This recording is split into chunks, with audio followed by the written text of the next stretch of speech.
Hello everyone, in this video we are going to learn how to find the nakshetra of a person. So this nakshetra is usually important parameter to determine the characteristics of a person according to Vedic astrology. So it is also helpful to determine the marriage compatibility between the bride and the groom. So it plays a vital role in astrology. So basically what we want to do is we want to calculate the nakshetra of a person from his or her birth date and time and location. So let's get started. I'll use ChatGPT to derive the code for it at first. So let's go to ChatGPT and write a simple prompt. So write a Python program to find the nakshetra of a person based on their birth date, time and coordinates using Swiss ephemeris. So this Swiss ephemeris is one of the biggest augmentation of the planetary positions in each years and time. So we'll be using this library. So there is also another. So there is a Python library to grab the data from this Swiss ephemeris, and we'll use the time zone finder to convert the latitude longitude into the place or zones. So let's run this. It will generate a code for us, and it will also show the different requirements and everything over here. So I have already reprompted this ChatGPT to get the exact code that I wanted. So I will just copy this code and paste it over here. So this is my project in Google Colab. So first we need to install the Swiss ephemeris library, and we need to install the time zone finder. So these two steps will be installing the library. Then we need to import this libraries, and first I'll write the nakshetra names, which are 27 in number. So this will be written in the list format.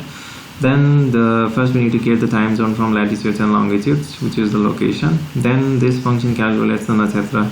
It's nothing but it will read the Swiss ephemeris library, that is like a big file which contains the planetary positions of a specific time in a specific year. So it will grab all the things, and we don't need to worry about the calculations done inside it. So the ChatGPT has itself handled all the calculations. We can also calculate it manually, but let's not go on that part.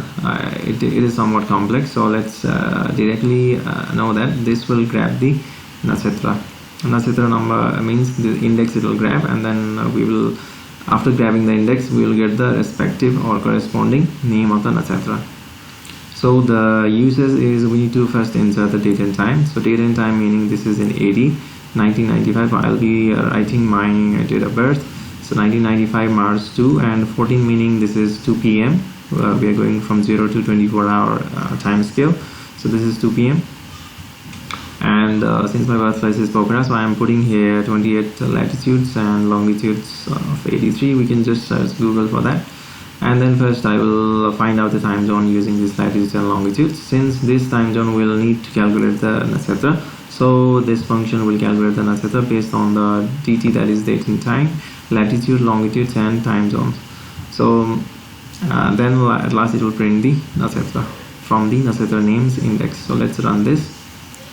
So I have already checked my nakshetra name as Purva Bhadrapada, so it should give the actual nakshetra as Purva Bhadrapada.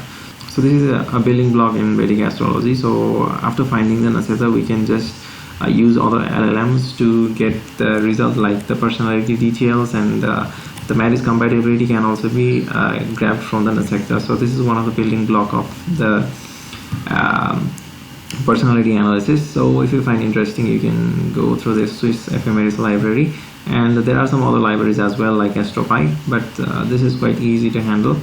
So keep watching, and thanks for watching.